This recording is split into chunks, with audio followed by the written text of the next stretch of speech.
アイスクリームシネマ。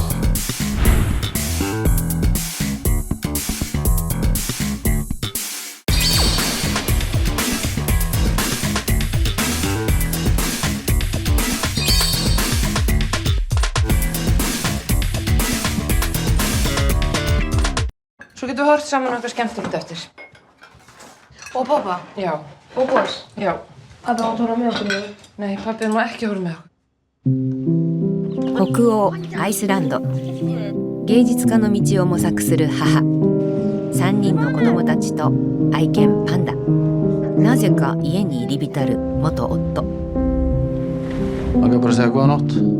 Já, hvað er klukkan hérna? Bara, ég er búin að prófa það og ég nenni ekki að vera eitthvað að rugla mér í krökkunum.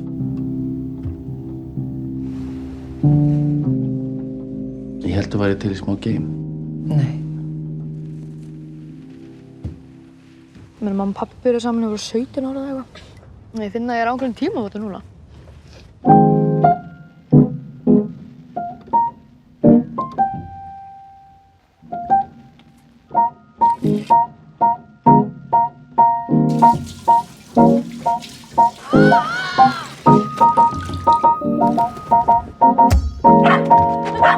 愛おしい私たちの生活。切れっ端の愛。アイスクースク映画ガイドアイスクリームシネマ。クリエイテッドバイアイスクユース。